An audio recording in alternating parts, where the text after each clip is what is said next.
현관문을 열었을 때 낯선 여자가 아이 손을 잡고 서 있었다. 비에 젖은 머리칼이 볼에 들러붙어 있었고 떨리는 입술에서 내가 이해할 수 있는 말을 찾으려는 듯 숨을 고르더니 조용히 말했다. 당신 아이예요. 아이는 내 얼굴을 빤히 올려다보며 나와 똑같은 눈매로 깜빡였다. 순간 숨이 턱 막혔다. 가슴 어딘가에서 오래 묻어둔 기억 하나가 비집고 올라왔다. 퇴근길에 예상보다 늦게 도착한 날이었다. 우산을 접으며 문 비밀번호를 누르는데 뭔가 인기척이 느껴졌다. 희미한 불빛 아래 두 사람이 서 있었다. 한 사람은 젊은 외국인 여성이었고 다른 하나는 4살쯤 되어 보이는 어린아이였다. 둘 다 젖은 신발에서 물방울을 또르르 흘리고 있었다. 낯선 여자가 고개를 들더니 불안한 눈빛으로 나를 바라보았다. 그녀의 입술이 작게 떨렸다. 당신 김도윤. 그 말에 나는 심장이 움찔했다. 내 이름을 어떻게 알고 있지? 경계심이 올라왔다. 여자는 조심스럽게 아이 등을 밀었다. 아이가 내 앞에서 멈춰섰다. 어깨가 작게 경련할 정도로 긴장한 모습. 그리고 문제의 문장이 나왔다. 당신 아이예요. 그 말을 듣는 순간 머릿속이 하얘졌다.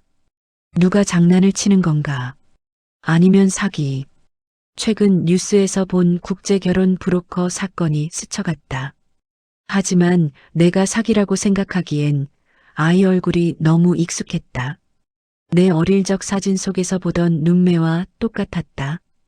코끝도 비슷했고 웃을 때 입술이 한쪽으로 살짝 올라가는 것도. 그녀는 허리에 손을 모으며 말했다. 나린. 베트남. 기억해요. 베트남. 그 말에 4년 전 출장의 마지막 날이 번개처럼 머릿속을 스쳤다. 술에 잔잔히 취해 현지 식당에서 우연히 마주쳤던 한밤의 짧은 대화. 그리고 잃어버린 연락처.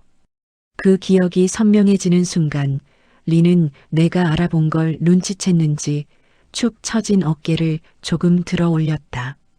우리 한국 와요. 당신 찾으려고. 나는 너무 놀라 거칠게 대답했다. 잠깐만요. 일단 안으로 들어오세요. 여기서 얘기하기엔 비도 오고. 리는 잠시 머뭇거리다 들어왔다. 아이는 신발을 벗기며 조심스레 거실로 들어왔다. 작은 발바닥에서 물기가 바닥에 동그랗게 남았다.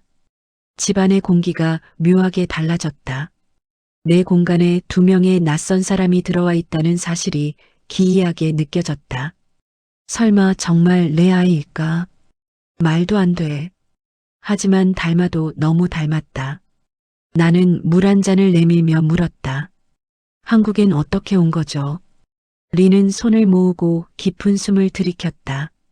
힘들었어요. 베트남에서 아민 키우기 혼자 힘들었어요. 아민. 아이 이름인가? 그녀는 계속 말했다. 도윤 기억 못해도 돼요. 근데 아이는 당신 아이 맞아요. 그래서 왔어요. 나는 가슴속에서 천천히 밀려오는 감정을 눌렀다. 혼란, 두려움, 책임감 같은 것들이 뒤섞여 있었다. 그동안 아이를 혼자 키웠다는 말에도 가슴이 철렁했다. 잠시 침묵이 흘렀고 그 사이 아이가 내 책상 위에 놓여있던 볼펜을 집었다. 그리고 종이에 뭔가를 그리기 시작했다. 아이는 아직 한글을 제대로 쓸 줄 몰랐지만 그림 하나는 명확했다. 길게 웃는 남자와 아이. 남자 얼굴은 나와 아주 닮아 있었다. 나는 말문이 막힌 채 그림을 바라보았다. 리는 조심스럽게 말을 이어갔다. 친자 검사해요. 나 괜찮아요. 검사 결과 나오면 당신 결정해요. 이 말들은 단순하지만 그녀의 얼굴엔 두려움과 체념이 뒤섞여 있었다. 그때 문득 떠올랐다. 내가 정말 아버지가 맞다면 내가 이 아이를 버린 건 아닐까? 그 순간 아이가 나를 올려다보며 말했다. 아빠, 단 한 단어였다. 서툰 발음. 하지만 너무 정확했다. 나는 숨을 크게 들이켰다. 이건 장난이 아니구나. 리는 가방에서 한 봉투를 꺼냈다. 거기엔 병원에서 발급된 서류가 있었다. 임신 당시 날짜가 적힌 진단서. 그리고 내가 베트남에 있었던 날짜와 겹쳐 있었다. 머릿속이 점점 복잡해졌다. 내가 생각했던 인생의 평범함이 서서히 금이 가고 있었다. 리는 마지막으로 말했다. 나 올해 한국 못 있어요. 비자 문제도 있어요. 근데 아미는 아빠 보고 싶어 해요. 나는 아무 말도 할 수 없었다. 눈앞의 아이는 내 손등을 잡았다. 그 작은 손이 믿을 수 없을 만큼 따뜻했다. 밖에서는 비가 계속 내리고 있었다. 이 집에, 내 삶에 예상치 못한 두 사람이 발을 들인 밤이었다.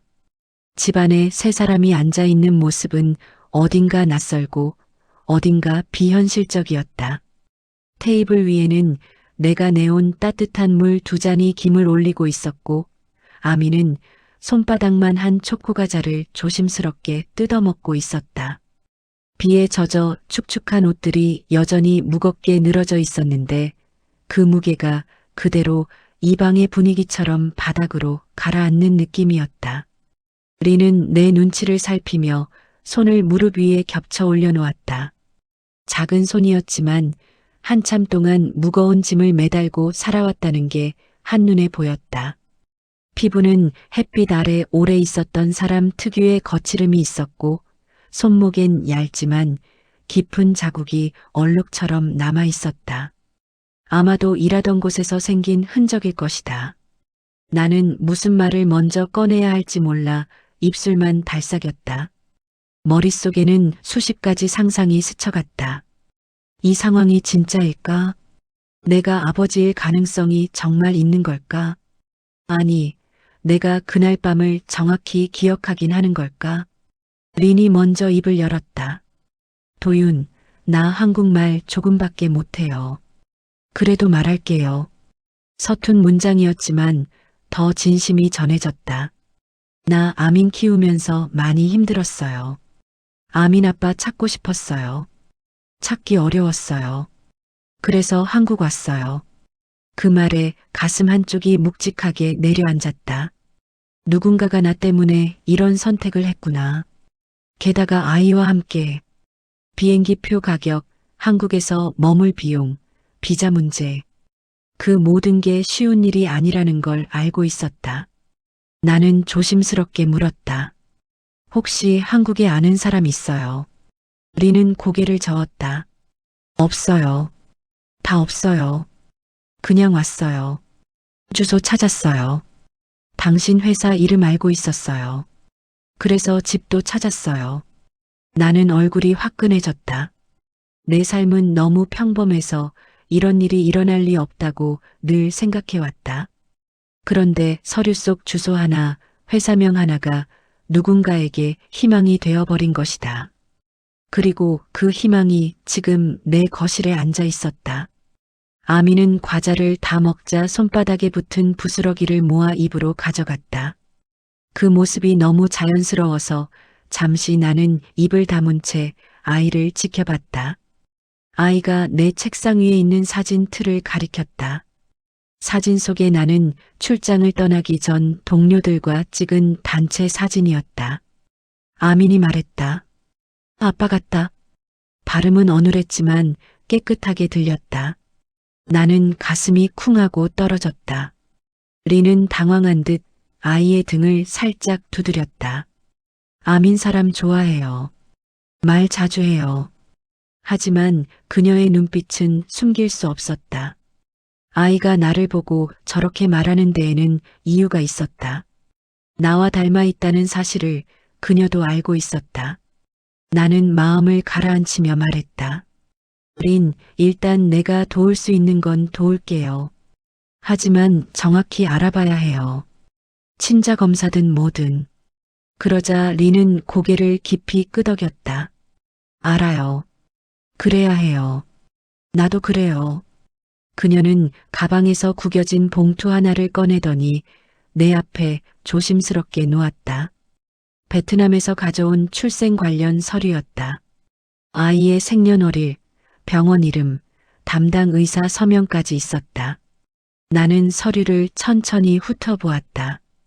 그리고 날짜에서 눈길이 멈췄다.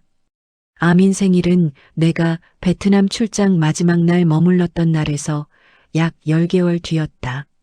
숫자를 보고 있자니 손끝이 저릿했다. 잊고 싶었던 기억이 아니라 애써 외면했던 숫자였다. 나는 숨을 들이켰다. 린, 혹시 그날 일 이후로 나한테 연락하려고 했어요. 그녀는 손을 꼬았다. 했어요.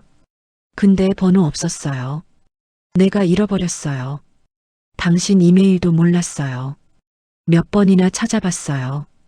근데 못 찾았어요. 그 말이 이상하게 진짜처럼 느껴졌다. 억지로 만든 핑계나 꾸며낸 말투가 아니었다. 아이가 졸린 눈을 비비며 내 쪽으로 와서 말을 걸었다. 아빠, 자고 싶어. 나는 심장이 덜컥 내려앉았다. 아이에게는 지금 내가 아빠처럼 보이나? 아니면 정말. 린이 아이를 안아 올리며 미안하다는 듯 고개를 숙였다. 아민 이제 자야 해요. 미안해요. 하지만 내 마음은 이미 잠잠해지지 않았다. 그녀에게 방 하나를 내주는 게 맞을까? 아니면 지금 당장 어디라도 머물 곳을 찾아줘야 할까? 밤 1시를 지나고 있었고 바깥은 여전히 축축했다. 나는 고개를 좌우로 흔들며 일어섰다. 잠깐만요. 담요랑 옷 좀 줄게요. 젖은 옷 그대로 있으면 감기 걸려요. 리는 고개를 세게 저었다. 우리 괜찮아요. 여기 방해하면 안 돼요. 나는 단호하게 말했다. 여기서 나가면 더 위험해요. 비자 문제도 숙소도 지금 당장은 해결 안 돼요. 일단 오늘 밤은 여기서 쉬세요. 그 말에 리는 결국 고개를 숙였다. 고마워요. 진짜 고마워요. 나는 작은 방에 이불을 펴주고 아이 옷은 내 조카에게 선물하려고 사뒀던 작은 사이즈 옷을 꺼내 건넸다. 아이는 내 등이 보이자마자 뒤에서 옷깃을 잡아당기며 장난스럽게 웃었다. 그 웃음을 듣는 순간 가슴이 이상하게 울렸다. 방불을 끄고 나와 문을 닫으려던 찰나 린이 작은 목소리로 말했다. 도윤, 진짜 미안해요. 나 이런 거 원한 거 아니에요. 그냥 아민이 아빠 필요해요. 그거 하나였어요. 그 말이 계속 마음속을 울렸다. 거실로 돌아와 가만히 앉았다. 불을 끄니 방 안은 고요했다. 그리고 새벽 3시가 넘은 시각, 나는 혼자 생각에 잠겼다. 내가 만약 아이의 아버지가 맞다면, 내가 이 아이를 책임져야 하는 게 맞다면, 내 인생은 어떻게 변하게 될까? 그때 방문이 아주 살짝 열렸다. 아민이 빼꼼 얼굴을 내밀고 말했다. 아빠, 잘 자. 나는 대답하지 못했다. 그저 눈을 떼지 못했다. 아침 햇빛이 창문 틈으로 스며들며 작은 방 안의 공기를 밝게 비췄다. 나는 잠을 거의 이루지 못한 얼굴로 거실을 서성거렸다. 커피잔이 손에 들려 있었지만 한 모금도 마시지 못했다. 정신이 분명 깨어 있어야 할 것 같은데 머릿속은 밤새 뒤섞인 감정들로 온통 혼란스러웠다. 린과 아민이 내 집에서 자고 있다. 이 사실은 낯설고 무겁고 동시에 어딘가 현실 같지 않았다. 작은 방의 문이 열리고 린이 아이를 안고 나왔다. 린은 눈가가 붉어 있었고 아이는 아직 잠이 덜 깬 듯 내 품으로 자연스럽게 기대왔다. 아민 인사해. 아침이야. 린이 천천히 말하자 아이는 손을 들어 흔들었다. 아빠. 그 한마디는 전날 밤보다 덜 선명했지만 내 가슴을 더 크게 흔들었다. 나는 부드럽게 아이의 머리를 쓰다듬었다. 느껴지는 체온. 아이의 작은 손이 내 손가락을 꽉 잡았다. 나는 심호흡을 했다. 우리 오늘 병원 갈 거예요. 내가 말하자 리는 잠시 숨을 멈춘 듯 서 있었다. 친자 검사요. 나는 고개를 끄덕였다. 그래야 확실해요. 그래야 우리 모두 결정할 수 있어요. 리는 두 손을 모았다. 알아요. 나 준비돼 있어요. 그냥 무서워요. 나는 잠시 그녀를 보다가 말했다. 나도 무서워요. 근데 해야 해요. 아침 준비를 하며 셋이 좁은 현관에 모여 신발을 신었다. 린과 아이의 옷은 내가 급히 건넨 여유분이라 조금 어색하게 맞았지만 적어도 비에 젖지 않은 깨끗한 옷이었다. 병원까지는 차로 30분 정도였다. 차 안은 고요했고 아민의 조용한 콧노래만 흐르고 있었다. 그 소리가 이상하게도 불안을 조금 가라앉혔다. 병원에 도착해 접수하고 대기실에 앉아 있는 동안 나는 린을 힐끔 바라봤다. 그녀는 손가락을 꽉 쥔 채 떨고 있었다. 린 괜찮아요. 내 말에 그녀는 억지로 미소를 지었다. 괜찮아요. 아미는 당신 아이예요. 나 믿어요. 나는 아무 말도 하지 않았다. 누구보다 결과를 두려워하는 건 아마 나일지도 몰랐다. 드디어 검사실로 들어갔다. 의사는 침착했다. 부모와 아이의 구강 점막을 채취한다는 설명을 들으며 나는 천천히 입을 벌렸다. 면봉이 입 안쪽을 스치며 지나가는 짧은 순간에도 심장이 요동쳤다. 아미는 의사가 면봉을 들이밀자 처음엔 겁을 먹고 고개를 돌렸다. 아빠 먼저 해봐. 린이 말하자 아이는 내 쪽을 바라보며 작은 용기를 냈다. 덕분에 검사는 무사히 끝났다. 의사는 결과가 나오기까지 일주일 정도 걸린다고 했다. 나는 그 말을 들으며 깊은 숨을 내쉬었다. 일주일이면 많은 일이 바뀔 수 있는 시간이었다.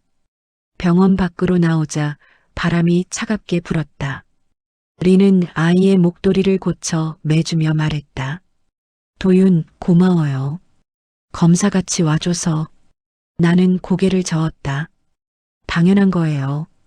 하지만 당연한 건 정말 무엇일까?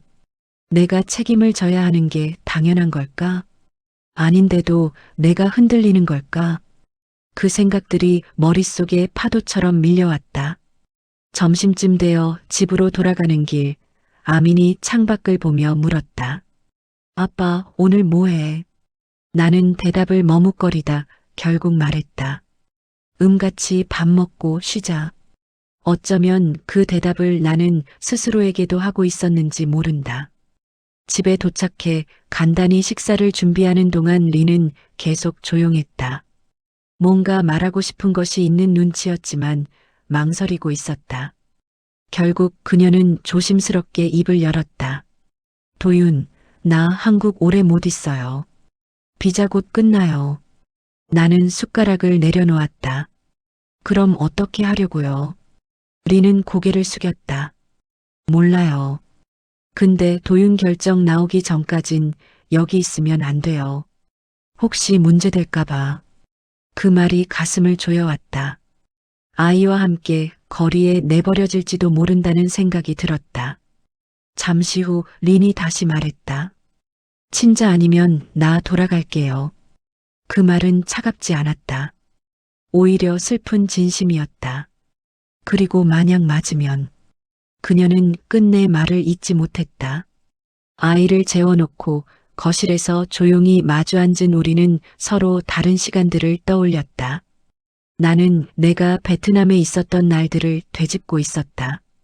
리는 아이를 데리고 한국으로 오기까지의 두려움과 결심을 떠올리고 있었을 것이다. 린이 낮은 목소리로 물었다. 도윤, 당신 생각은 뭐예요? 나는 솔직했다. 무섭고 혼란스러워요. 그런데 아이가 나를 아빠라고 부를 때마다 마음이 흔들려요. 린은 잠시 눈을 감았다가 조용히 말했다. 나도 그래요. 밤이 깊어갈수록 공기는 고요했지만 마음은 점점 더 복잡해졌다. 결과가 나오기 전까지의 일주일. 그 시간 동안 나는 무엇을 준비해야 할까? 아니다. 준비 같은 건 가능할까? 그리고 그 순간 작은 방에서 아민의 목소리가 들렸다. 아빠 물. 나는 자리에서 일어났다. 린이 나를 바라보는 눈빛에는 설명할 수 없는 감정이 담겨 있었다. 나는 아이에게 물을 건네고 다시 거실로 돌아왔다. 린은 여전히 그 자리에 있었다. 우리는 말없이 서로를 바라봤다. 그리고 나는 그제야 깨달았다. 이 일주일이 내 인생에서 가장 길고 가장 무거운 시간이 되겠다는 것을. 병원에서 돌아온 다음 날 나는 출근 준비를 하면서도 마음이 계속 무거웠다. 샤워를 하면서도 커피를 끓이면서도 셔츠 단추를 잠그면서도 머릿속은 온통 린과 아민 생각뿐이었다. 마치 머릿속의 절반이 그 둘에게 점령당한 느낌이었다. 거실에 나와 보니 린이 조용히 청소를 하고 있었다.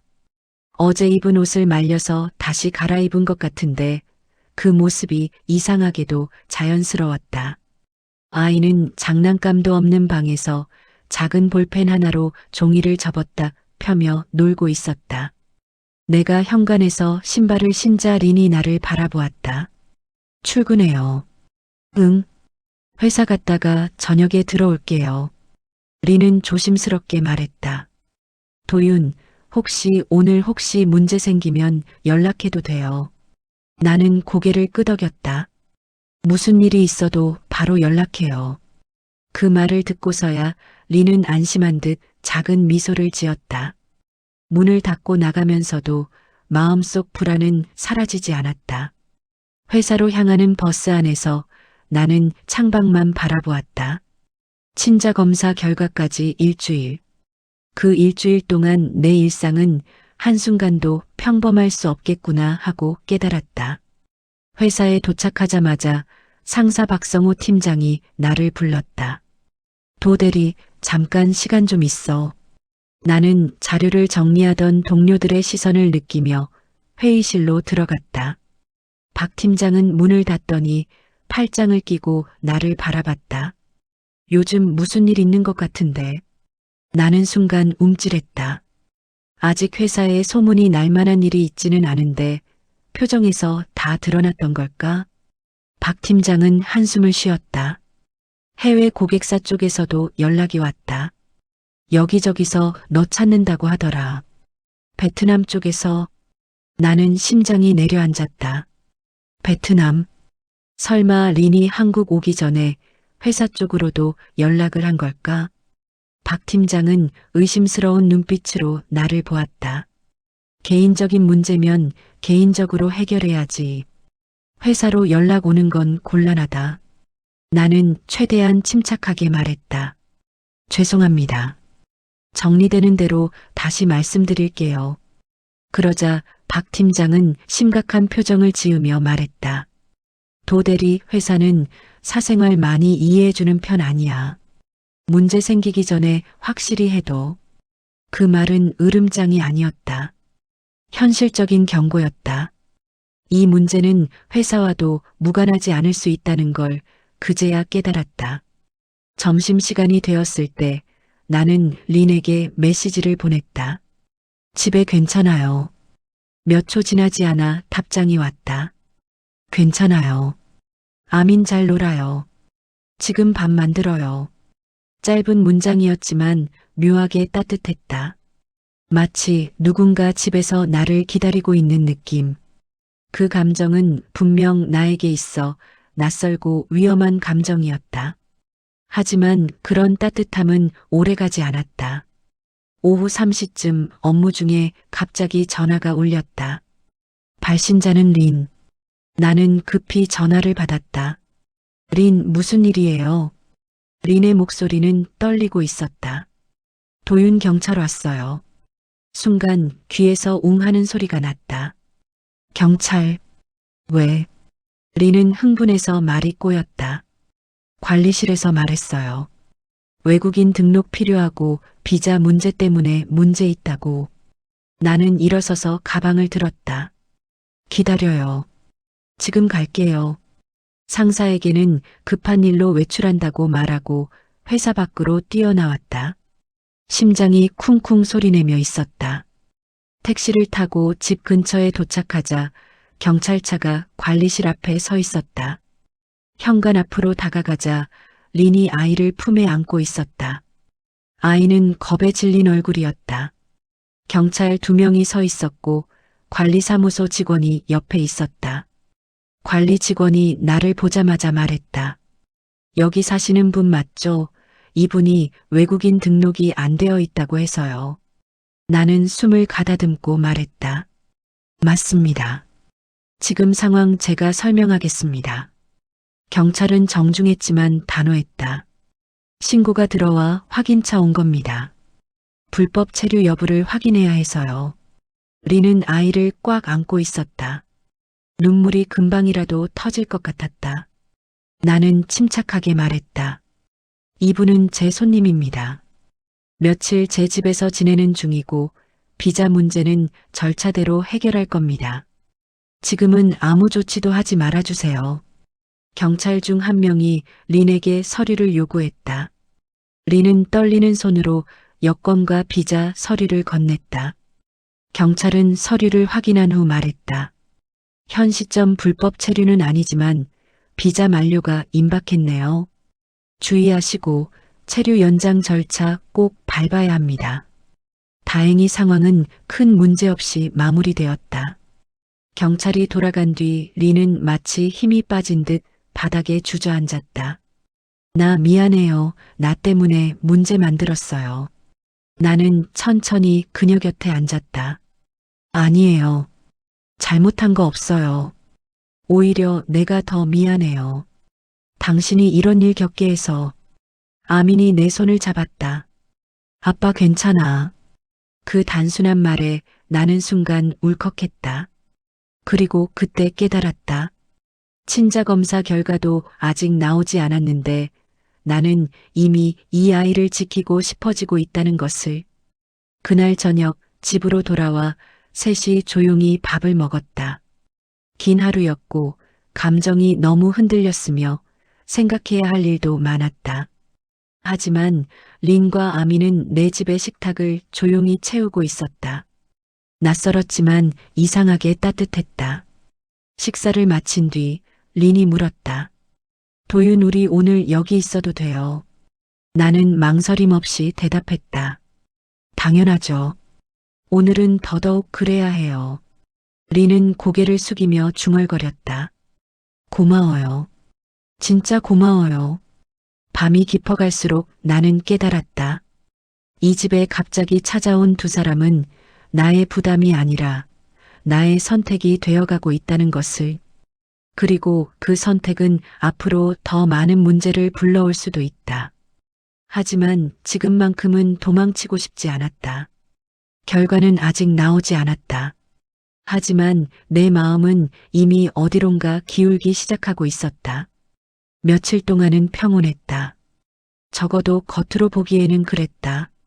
린과 아미는 내 집에서 조용히 지냈고 나는 회사와 집을 오가는 일상 속에서 그 둘을 점점 자연스럽게 받아들이고 있었다. 하지만 친자 검사 결과까지 남은 며칠 동안 내 마음은 늘 불안의 끈을 놓지 못했다. 아침 식탁에 앉아 간단히 빵을 먹고 있는데 아민이 내 옆으로 다가와 말했다. 아빠, 이거 같이 먹어. 아민의 작은 손에 들린 빵 조각은 조금 눌어붙어 있었지만 그 마음은 너무 순수했다. 나는 웃으며 받았다. 고마워.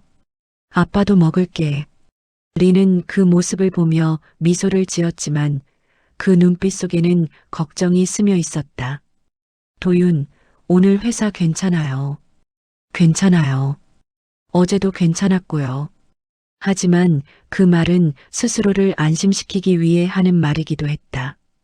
현관을 나서려는데 내 휴대폰이 울렸다. 발신자는 엄마. 나는 잠시 멈칫했다.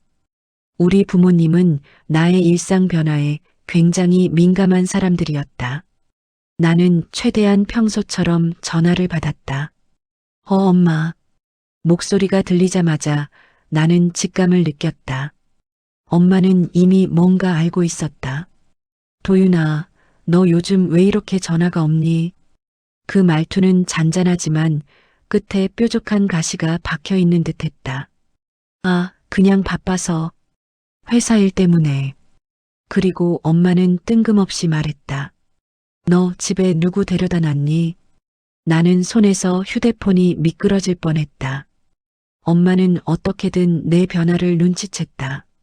아파트 관리실을 통해 이미 소식이 새어나갔을 수도 있었다. 관리실 직원은 오지랖이 넓었고 우리 부모님은 같은 동네에서 오래 살아 얼굴이 잘 알려져 있었다. 나는 최대한 침착하게 답했다. 아니, 그냥 손님 조금 와 있어. 잠깐 지내는 사람이야. 엄마는 바로 물었다. 외국인이지. 숨이 턱 막혔다. 나는 대답을 미뤘다. 왜 그렇게 생각해? 관리소장한테 들었어. 경찰까지 왔다면서. 너 무슨 문제 있는 건 아니지. 나는 그제야 상황의 심각성을 깨달았다. 당장 부모님이 집으로 달려올 수도 있었다. 아니면 회사로 전화할 수도 있고, 엄마는 걱정과 오지랖의 경계에서 늘 위험하게 춤을 추는 사람이었다. 나는 짧게 말했다. 엄마, 나중에 설명할게. 지금 회사 가야 하니까. 그리고 일방적으로 전화를 끊었다. 버스 창밖으로 지나가는 도로를 바라보며 나는 깊은 한숨을 내쉬었다. 이제는 부모님이 개입하기 시작했다. 친자검사 결과보다 더 빨리 문제가 터질 수도 있다는 뜻이었다. 회사에 도착해 정상적인 업무를 하려 했지만 마음은 계속 산만했다. 오후쯤 린에게 메시지를 보냈다. 혹시 오늘 낮에 누가 집에 찾아오거나 그런 일 있었어요? 린은 몇 분 뒤 답했다. 없어요. 아민 낮잠 자요. 괜찮아요. 그 짧은 문장에 안도가 섞여 있었다. 그런데 그 평화는 오래가지 않았다. 점심을 먹고 자리로 돌아왔을 때 휴대폰이 다시 울렸다. 이번에는 아버지였다. 나는 가슴이 철렁했다. 아버지는 엄마보다 더 직설적이고 더 빠르게 행동하는 사람이었다. 전화를 받자마자 들려온 목소리는 굳어 있었다. 도윤아, 너 지금 어디냐? 회사에요. 왜요? 오늘 너희 집 앞에 가보려고 한다. 지금 바로. 그 말에 나는 자리에서 벌떡 일어났다. 왜요? 아버지는 단호했다. 내 엄마가 잔뜩 겁먹어서 난리다. 외국인 여자랑 애가 내 집에 있다며. 사실이냐? 나는 숨을 들이켰다. 사실이에요. 잠시 침묵. 그 다음 아버지의 단호한 말. 그럼 내가 직접 가서 보고 판단하겠다. 나는 급히 말했다. 아버지, 기다려요. 지금 가면 안 돼요. 하지만 아버지는 듣지 않았다. 지금 우리가 먼저 알아야 한다. 문제가 되기 전에. 나는 급히 가방을 들고 회사 밖으로 뛰어나왔다. 택시를 잡아 타려는데 손이 떨렸다. 아버지가 린과 아민을 보면 어떻게 반응할까? 린은 한국어도 서툰데 아버지의 말투는 차갑고 단호하다. 무엇보다 아버지는 체면을 가장 중요하게 여긴다. 아들이 외국인 아이의 아버지일 수도 있다는 사실을 순순히 받아들일 사람이 아니다. 택시 안에서 나는 린에게 메시지를 보내려다 멈췄다. 걱정하게 만들고 싶지 않았다. 하지만 침묵이 더 위험했다. 결국 간단히 보냈다. 린, 지금 집에 누구 오면 문 열지 말아요. 나 가는 중이에요. 그러자 린은 금방 답했다. 무슨 일 있어요? 나는 최대한 차분하게 썼다. 괜찮아요. 나 금방 가요. 택시가 아파트 단지 입구에 멈췄다. 내가 뛰어가는데 멀리서 보이는 한 남자의 뒷모습, 내 아버지였다. 어깨가 넓고 걸음걸이가 단단한 어린 시절부터 나에게 늘 크고 무섭게 보였던 사람. 아버지는 관리실 쪽을 향해 걷고 있었다. 나는 소리쳤다. 아버지. 아버지가 뒤돌아봤다. 표정은 심각했다. 나는 뛰어가며 숨을 고르고 말했다. 아버지, 잠깐만요. 지금 들어가면 안 돼요. 아버지는 눈썹을 찌푸렸다. 내 엄마 말 들어보니 지금 상황이 장난이 아니던데. 그 말투는 이미 오해로 굳어져 있었다. 나는 조심스럽게 말했다. 그 사람들은 문제 있는 게 아니에요. 그냥 도움이 필요해서 잠시 지내는 거예요. 아버지는 날카롭게 물었다. 그 아이가 내 아이냐? 그 질문에 나는 말을 잃었다. 직접 대답할 수 없었다. 친자 검사 결과도 아직 나오지 않았고 내 마음조차 명확하지 않았다. 하지만 침묵은 최악이었다. 아버지는 금세 눈빛이 바뀌었다. 침묵이라는 건 인정하는 거냐? 그 순간 아파트 현관문이 열렸다. 린이 얼굴을 내밀고 나를 찾고 있었다. 아민이 그녀의 뒤에 서 있었다. 두 사람 모두 불안한 표정이었다. 아버지가 그 모습을 보고 굳어졌다. 나는 가슴이 철렁 내려앉았다. 아버지는 굳은 목소리로 말했다. 도윤, 우리 집안이 이런 문제에 휘말리는 건 절대 용납 못한다. 린은 상황을 완전히 이해하진 못했지만 분위기를 느낀 듯 작게 몸을 웅크렸다. 아미는 내 손을 향해 걸어오며 말했다. 아빠. 그 짧은 단어가 아버지 얼굴을 딱 멈추게 했다. 그리고 나는 깨달았다. 지금부터가 진짜 싸움이라는 것을. 아버지 얼굴은 단단하게 굳어 있었다. 린은 내 뒤에서 조용히 서 있었고 아미는 작은 손으로 내 셔츠 끝자락을 꼭 잡고 있었다. 아버지와 눈을 마주치는 순간 나는 다시 어린 시절로 돌아간 것처럼 어깨가 굳어버렸다. 한마디 한마디가 내 삶 전체를 흔들 수 있는 사람. 그리고 지금 그 눈앞에 린과 아민이 서 있었다. 아버지가 낮은 목소리로 물었다. 도윤, 이 아이가 정말. 나는 빠르게 말했다. 아니에요. 아직 몰라요. 검사 결과 안 나왔어요. 아버지는 눈을 가늘게 뜨며 말했다. 그런데 왜 내가 저렇게 지키고 있냐? 그 질문은 이미 답이 정해져 있는 것 같았다. 나는 입술을 깨물며 말했다. 당장 밖에 내쫓을 수는 없잖아요. 아버지는 린을 바라보았다. 그 시선은 차갑고 단단했다. 그리고 린은 그 시선을 온몸으로 받고 있었다. 아버지를 이해할 수 있었지만 받아들이기 어려웠다. 아버지는 체면과 책임을 중요하게 생각하는 사람이다. 하지만 지금은 사람보다 체면이 앞서고 있었다. 나는 다시 말했다. 아버지, 이건 제가 해결할 문제예요. 아버지는 마른 침을 삼키며 말했다. 내 문제라면 더더욱 내가 나서야 한다. 내가 어떤 문제에 엮인 건지 알아야 하니까. 그 순간 아민이 작은 목소리로 물었다. 아빠, 이 사람 누구야? 아버지의 표정이 그대로 굳었다. 린은 급히 아민을 가만히 끌어안았다. 아민, 조용히 해. 그럼에도 아민의 말에 파문은 컸다. 아버지는 깊은 한숨을 내쉬며 말했다. 도윤, 지금 대체 무슨 상황인지 설명해라. 나는 아버지를 데리고 아파트 단지 벤치로 이동했다. 린과 아미는 멀리 서 있던 경비 아저씨 옆에서 조용히 기다리고 있었다. 벤치에 앉자마자 아버지는 곧바로 말했다. 그 아이가 내 아이일 가능성이 있다는 거냐? 나는 머뭇거렸다. 그리고 결국 고개를 끄덕였다. 가능성은 있어요. 그래서 검사했어요.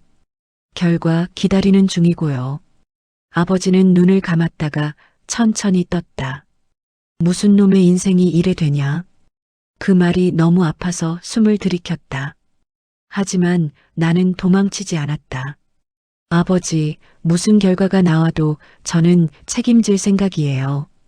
내 말에 아버지는 코웃음을 쳤다. 책임. 책임지는 게 얼마나 어려운 줄 아냐. 알아요. 그래도 내가 뭘 아냐. 나는 입술을 깨물었다. 그러다 조용히 말했다. 아버지, 제가 아무것도 모른다고 해도 이 아이를 모른 척 못하겠어요. 그 말을 한 순간 아버지의 표정에서 놀람과 실망이 동시에 번졌다. 하지만 논쟁을 계속할 시간은 없었다. 멀리서 경비 아저씨가 손을 흔들며 말했다. 저기 관리소에서 오라고 합니다. 중요한 얘기 있다는데요. 우리는 급히 관리사무소로 향했다. 사무소 직원과 관리소장은 심각한 표정을 하고 있었다. 먼저 소장이 말했다. 아, 도윤 씨. 아까 경찰 왔던 건 알고 계시죠? 네. 처리됐다고 들었습니다. 그런데 소장은 머뭇거리며 말했다. 그 일 때문인지 주민들이 민원을 넣기 시작했습니다. 나는 얼굴을 들 수가 없었다. 리는 내 뒤쪽에서 작게 몸을 움츠렸다. 소장은 조심스럽게 말했다. 외국인 관련 신고들이 요즘 많아서요. 괜히 구설이라도 생기면. 아버지는 그 말을 듣더니 곧바로 불같이 말했다. 우리 아들한테 문제가 있는 게 아니라 여기 사람들이 오지랖이 넓은 거야. 남 사생활 가지고 왜 이러나. 소장은 움찔했지만 말했다. 저희도 어쩔 수 없습니다. 이미 몇 분이 불편함을 호소해서. 그 순간 아민이 울먹이며 린 옆에서 작게 말했다. 엄마, 집 가자. 그 말에 린의 눈이 붉어졌다. 나는 가만히 아이 머리를 쓰다듬었다. 괜찮아. 아무 일 아니야. 하지만 사실 아무 일도 아니지 않았다. 문제는 점점 커지고 있었다. 아버지는 나를 바라보며 단호하게 말했다. 이 사람들은 내 집으로 데리고 와라. 내 집에 더 두는 건 안 된다. 그 말에 나는 크게 숨을 들이켰다. 아버지 집에. 아버지는 고개를 끄덕였다. 그래. 일단 우리 집에서 보호는 할 수 있다. 하지만 내 집에서 이러는 건 안 돼. 그 말은 린과 아민을 내 곁에서 떼어내겠다는 말과 같았다. 린은 떨리는 목소리로 물었다. 도윤, 나 어떻게 해야 해요? 그녀가 무서워하는 건 분명했다. 외국 땅, 낯선 사람들, 그리고 불안한 상황. 나는 단호하게 말했다. 아버지 집으로 보내려고 한 건 아니었어요. 아버지는 짜증 섞인 목소리로 말했다. 그럼 이대로 너희 집에서 같이 살게 둘 거냐? 잠시 정적. 그리고 나는 대답했다. 네. 일단은 그래야 할 것 같아요. 아버지의 표정이 크게 일그러졌다. 너 지금 정신이 있냐? 하지만 나는 물러서지 않았다. 제가 책임질게요. 제 인생이에요. 아버지는 더 이상 말하지 못했다. 대신 턱을 굳게 다물고 사무소 문을 나갔다. 아버지가 떠난 뒤 린이 조심스럽게 말했다. 도윤, 나 때문에. 나는 고개를 저었다. 아니에요. 내가 선택한 거예요.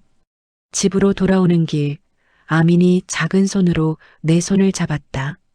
아빠 화났어. 나는 웃음도 울음도 아닌 얼굴로 대답했다. 좀 그랬어. 근데 괜찮아.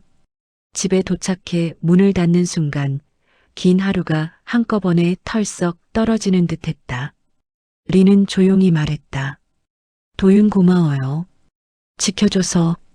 나는 숨을 내쉬며 말했다.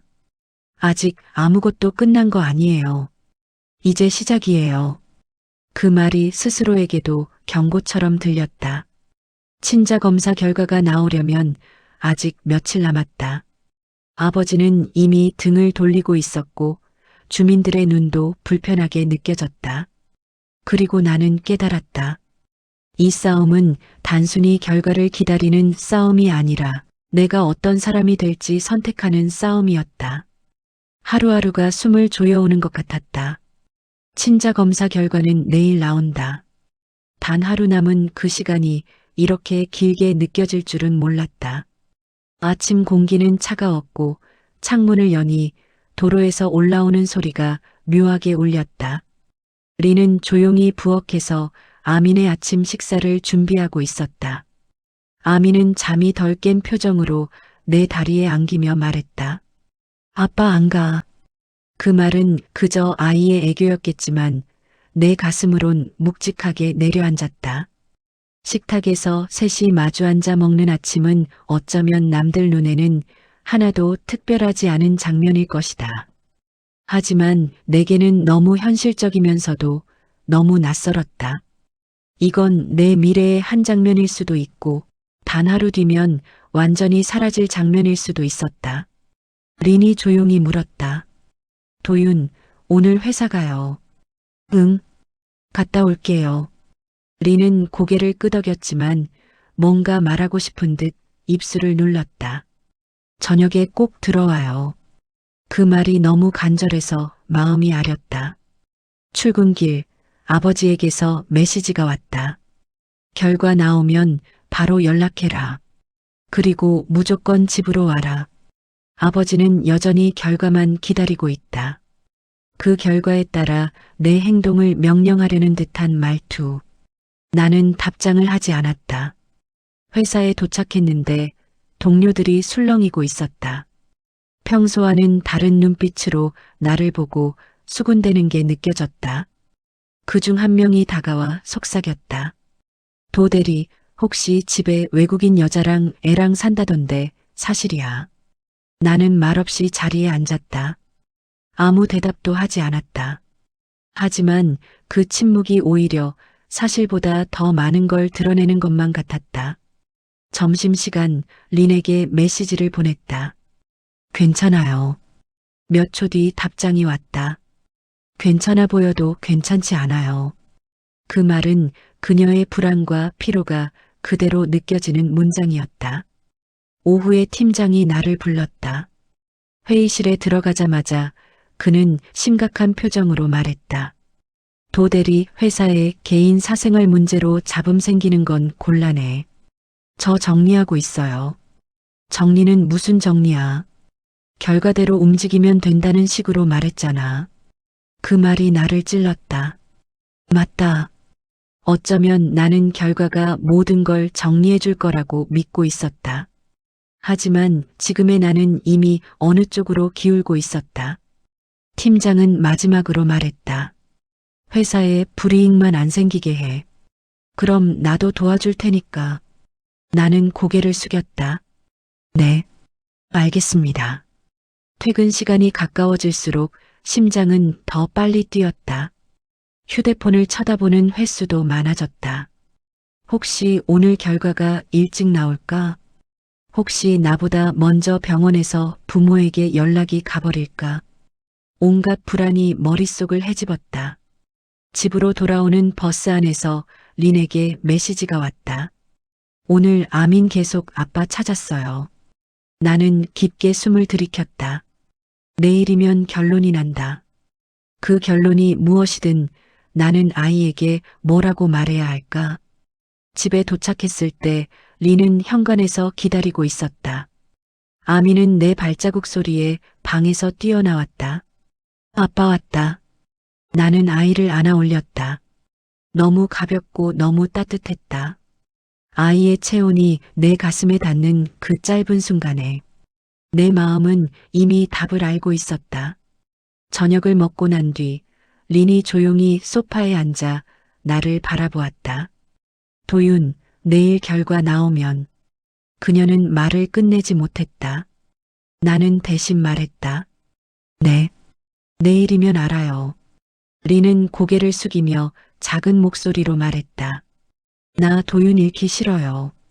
그 말을 듣는 순간 너무 놀라서 아무 대답을 하지 못했다. 린은 눈을 들었다. 나 무서워요. 결과가 나오면 도윤 떠날까봐.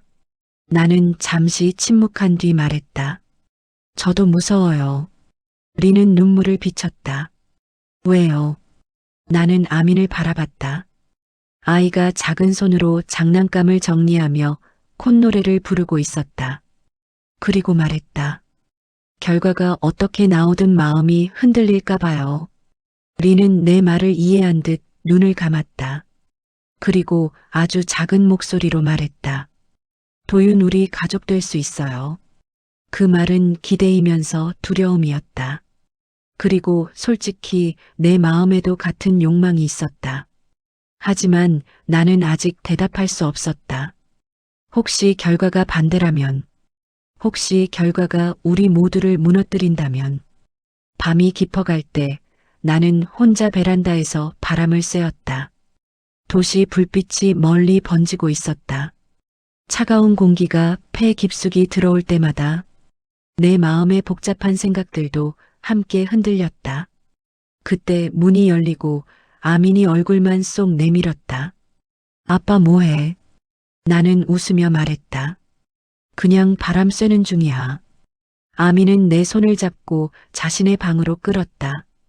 아빠 같이 자자. 그 말은 너무 순수했고 너무 반칙 같았다. 린도 방문가에 서서 조용히 나를 바라보고 있었다. 말을 하지 않아도 알 수 있었다. 그녀도 내일을 기다리며 떨고 있었다. 나는 결국 아이 옆에 누웠다. 아민이 침대에 누워 내 팔을 베개 삼아 끌어안았다. 따뜻했다. 그리고 그 따뜻함이 너무 현실적이고 너무 잔인했다. 내일이면 이 모든 게 바뀔 수 있다. 내일이면 누군가 울게 될 수도 있다. 내일이면 나는 처음으로 진짜 아버지가 될 수도 있다. 불을 끄기 직전 린의 작은 목소리가 들렸다. 도윤, 네. 결과 나와도 나 떠나기 싫어요. 나는 대답하지 못했다. 하지만 마음속에 단 하나의 문장만 맴돌았다. 나도 너희를 잃기 싫다. 아침 공기가 유난히 차가웠다. 햇빛은 맑게 비쳤지만 마음은 잔뜩 먹구름이 낀 것처럼 무거웠다. 오늘이 바로 그날이었다. 친자 검사 결과가 나오는 날. 린은 아침부터 말없이 움직였다. 아민에게 아침을 먹이면서도 눈빛은 자꾸 나를 향했다. 아민은 상황을 이해하지 못한 채 천진하게 놀고 있었다. 아이가 웃을 때마다 나는 심장이 조여들었다. 오늘 이후 이 웃음이 내 앞에서 계속될지 아닐지 아무도 모르니까. 린이 작은 목소리로 말했다. 도윤, 오늘 병원 같이 가요. 당연하죠. 같이 가요. 하지만 나는 그 말에 쉽게 답하지 못했다. 무언가가 무거운 돌처럼 가슴에 얹혀 있었다. 결과가 어떻든 누군가는 다칠 수밖에 없었다. 준비를 마치고 셋이 집을 나섰다. 짧은 거리였지만 발걸음 하나하나가 너무 무거웠다. 병원 주변에는 평범한 사람들만 지나가고 있었는데 마치 우리가 다른 세계에서 온 사람들처럼 느껴졌다. 접수 창구에서 번호표를 받아 앉았을 때 린은 손을 가만히 포개고 있었다. 그 손은 떨리고 있었다. 나는 조용히 그 손 위에 내 손을 올렸다. 짧게 말했지만 그 말에 내 모든 마음을 담았다. 괜찮아요. 어떤 결과든 같이 받아들여요. 린은 그 말을 듣고 작게 고개를 끄덕였다. 잠시 후 의사가 이름을 불렀다. 우리 셋은 동시에 일어섰다. 의사는 조용한 목소리로 말했다. 결과 말씀드리겠습니다. 방 안에서 문이 닫히는 소리조차 숨을 먹게 만들었다. 의사는 서류를 확인하며 말했다. 결과는 순간 숨이 걸렸다. 린은 손등을 꽉 깨물어 참았고 아미는 의자 위에서 작은 다리를 흔들고 있었다. 의사가 고개를 들었다. 친자 일치율 99.999%입니다. 도윤 씨가 아버지 맞습니다. 순간 시간이 멈춘 듯 했다. 린은 숨을 크게 들이켰고 그 후 바로 눈물이 터졌다. 아미는 무슨 일인지 모른 채 나를 바라보았다. 나는 울지도 웃지도 못한 얼굴로 아이를 바라보았다. 의사는 조용히 고개를 끄덕이며 나갔다. 방 안에는 우리 셋만 남았다. 린이 떨리는 목소리로 말했다. 도윤. 나는 한 걸음 앞으로 나아갔다. 그리고 아주 천천히 아민을 안아 올렸다. 아민은 두 팔로 내 목을 감싸며 말했다.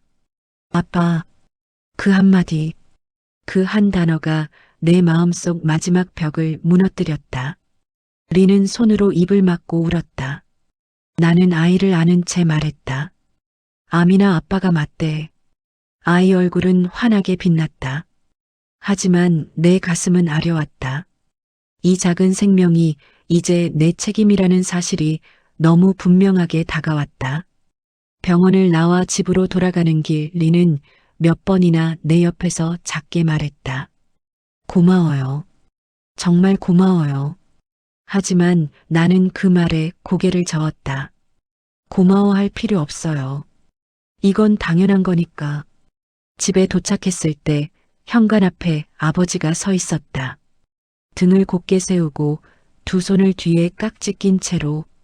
나는 순간 숨이 막혔다. 아버지는 아무 말 없이 우리 셋을 바라봤다.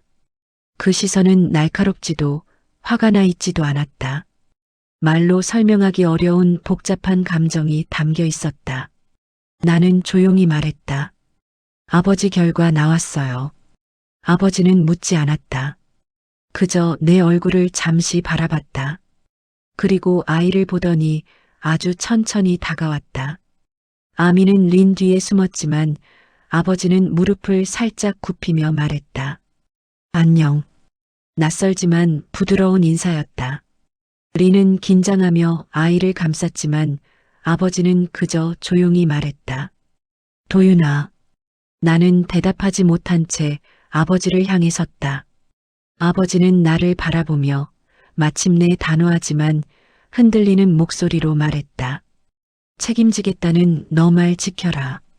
그 한마디에 모든 감정이 밀려왔다. 반대도 비난도 소리도 없었다. 오직 책임을 말하는 아버지다운 말이었다. 나는 조용히 고개를 숙였다. 네, 아버지. 아버지는 린을 향해 고갯짓을 들어가라. 추운데. 린은 놀란 듯 나를 봤고 나는 고개를 끄덕였다. 집 안으로 들어오자 린은 눈물을 훔치며 말했다. 도윤 우리 이제 어떻게 돼요? 나는 그 질문 앞에서 더 이상 도망칠 수 없다는 걸 알았다. 나는 린 앞에 서서 말했다. 이제 우리 셋이서 이야기해야죠. 린은 눈을 크게 떴다. 도윤 정말? 나는 대답했다. 네. 당신들 떠나보낼 생각 없어요. 린의 입술이 떨렸다. 아미는 내 바지 끝을 잡고 있었다. 나는 그 작은 손을 잡으며 말했다. 여기서부터가 시작이에요. 린은 울고 있었다. 하지만 그 눈물은 절망이 아니라 안도의 눈물이었다. 그 순간 나는 깨달았다. 아버지가 되는 일은 갑자기 정해지는 게 아니라 이렇게 마음이 향하는 곳을 선택하는 것이라는 걸. 오늘 나는 그 선택을 했다. 여러분, 인생은 때때로 우리가 예상하지 못한 순간에 가장 큰 선택을 요구합니다. 도망치는 건 쉽지만 책임을 마주하는 건 어렵습니다. 하지만 그 어려움 속에서 우리가 누구인지 드러나죠.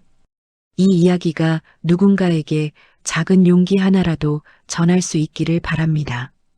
구독과 좋아요, 그리고 공유는 큰 힘이 됩니다.